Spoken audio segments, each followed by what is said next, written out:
Students, हम लोग गार्फिंकल की अध्ययन पद्धति कर रहे थे जिसमें प्रलेख्य पद्धति की हमने चर्चा की, प्रयोगात्मक पद्धति की चर्चा की।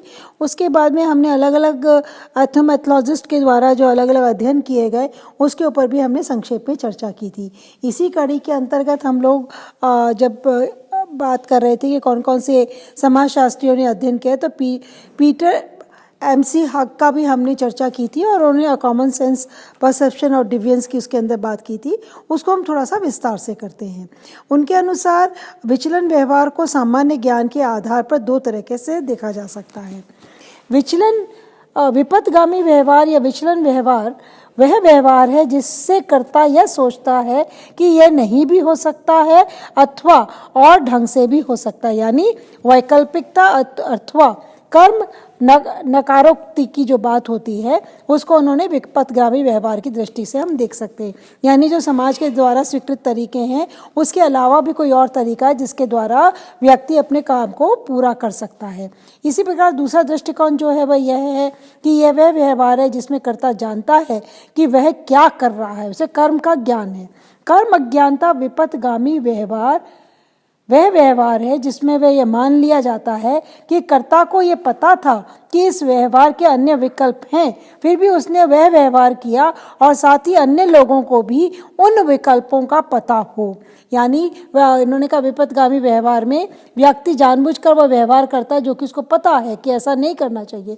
उस व्यवहार को करने के लिए बहुत सारे वैकल्पिक व्यवस्थाएं उत्पन्न थीं या विकल्प ऑल्टरनेट्स अवेलेबल थे, लेकिन वह उनमें से किसी एक ऑल्टरनेट को अडॉप्ट नहीं करता है और वह ऑल्टरनेट दूसरे लोगों को भी मालूम है कि इस व्यवहार को करने के लिए ये विकल्प हैं, लेकिन कर्ता के द्वारा जब उन विकल्पों को अपनाया नहीं जाता है तब उसको हम विपथगामी व्यवहार की श्रेणी में रख सकते हैं। तो कर्ता की अनभिज्ञता विचलित व्यवहार की पहचान से जुड़ जाती है।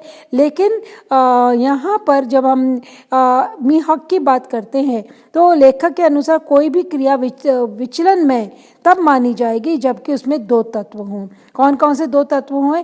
एक तो कन्वेंशनैलिटी जिसको हम परंपरात्मकता कहते हैं और दूसरा सैद्धांतिकता यानी थियोरिटिकलिटी।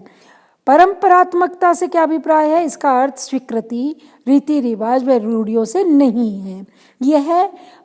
यह व्यवहार है जिसको सदस्य ये मानता है यह या तो नहीं होता या दूसरे ढंग से होता।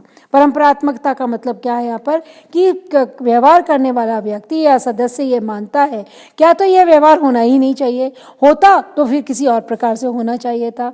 दूसरे शब्दों में विपथगामी व्यवहार अवश्यंभावी व्यवहार नहीं है, अनिवार्य रूप से ऐसा व्यवहार हो वह व्यवहार नहीं है, क्योंकि व्यक्ति को यह पता रहता है कि इस व्यवहार के अन्य विकल्प हैं।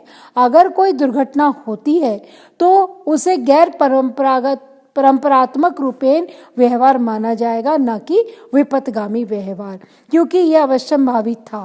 परंपरात्मकता रूपेण विपथगामी व्यवहार अन्य संभावनाओं के परिप्रेक्ष्य में विश्लेषित किया जाता है।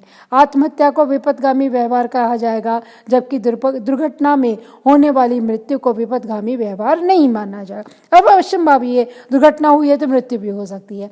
युद्ध में किसी व्यक्ति के चेहरे पर विस्फोट के कारण झुलस जाना विपथगामी व्यवहार नहीं कहलाएगा। लेकिन वह व्यवहार जो कि अगर आप किसी की हत्या कर देते हैं या एसिड डालकर किसी का मुंह जला देते हैं तो विपथगामी व्यवहार कहलाएगा। अतः किसी भी व्यवहार की विपथगामी संबंधित पहचान उसके होने की प्रक्रिया से जुड़ी होती है, ना कि उसके प्रभावों से। यहाँ हमें इम्पोर्टेंस, जैसे एथनोमेथोलॉजी हर चीज़ में प्रक्रिया को महत्व दे रहे हैं, यहाँ पर भी वह प्रक्रिया को महत्व दे रहे हैं। कहीं परिणाम महत्वपूर्ण नहीं है, लेकिन उस क्रिया की जो प्रक्रिया है वो ज़्यादा महत्वपूर्ण है। तो इस प्रकार एक तो हुआ इनका परंपरात्मकता, दूसरा सैद्धांतिकता। दूसरा आधार विपथगामी व्यवहार की परिभाषा के संदर्भ में सैद्धांतिकता के तत्व पर निर्भर करता है। इस तत्व के अंतर्गत यह जानने का प्रयास किया जाता है कि व्यक्ति जो करता है उसे वह जानता है कि वह क्या कर रहा है। हम ये जानते हैं कि बड़े और बच्चों के व्यवहार को हम भिन्न भिन्न तरह से मूल्यांकित करते हैं, जबकि व्यवहार एक सा होता है।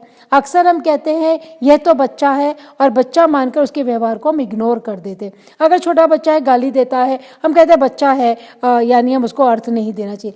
लेकिन वही व्यवहार जब बड़े के द्वारा दिया जाता है या किया जाता है तो हम उसको दंड की श्रेणी में रखते हैं या हम उसको आलोचना की श्रेणी में रखते हैं।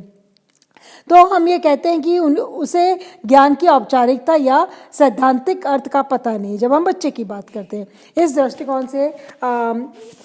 दृष्टिकोण से हम क्या कर रहे हैं उसकी जानकारी और हम क्या कर रहे हैं उसकी गैर जानकारी, दोनों में अंतर है। तो जानकारी होने पर किया गया व्यवहार विपथगामी व्यवहार की श्रेणी में आता है। पहला सैद्धांतिक क्रिया के अंतर्गत माना जाएगा और दूसरा व्यवहारिक क्रिया के अंतर्गत माना जाएगा। सैद्धांतिक क्रिया के अंतर्गत व्यक्ति अपने व्यवहार के लिए जिम्मेदार होता है क्योंकि वह जानता है कि वह क्या कर रहा है। परंपरात्मकता एवं सैद्धांतिकता वे प्रक्रियात्मक तत्व हैं जिसके आधार पर विपथगामी व्यवहार को पहचाना जाता है। तो इस प्रकार हम देखते हैं कि एथनोमेथोलॉजी के अंदर अध्ययन करने के अपने तरीके रहे हैं जिनके आधार पर वह प्रक्रिया को महत्व देते हैं। अगर हम अब इन सबको खत्म करने के बाद कि एथनोमेथोलॉजी क्या है, इसके अध्ययन पद्धतियाँ क्या है, इसके बारे में हमने इतनी चर्चा की है, अब संक्षेप में हम इसकी कुछ विशेषताओं का उल्लेख कर सकते हैं। यह उपागम मानदंडात्मक प्रारूप के स्थान पर व्याख्यात्मक प्रारूप को महत्व देता है, इसकी हम चर्चा कर चुके हैं। व्याख्यात्मक प्रारूपता इसके लिए महत्वपूर्ण है। इसके अंतर्गत यथार्थ का निर्माण अंतःक्रिया की प्रक्रिया के अंतर्गत होता है। यथार्थ का प्रक्रियात्मक निर्माण महत्वपूर्ण है। दिन प्रतिदिन की क्रियाओं का इस उपागम में विशिष्ट महत्व है। सामान्य की विशिष्टता, भाषा की विशिष्टता हमें इसमें देखने को मिलती है। भाषा के सामाजिक पक्ष को इस उपागम में महत्व दिया गया है। इस उपागम में संदर्भ भाषा के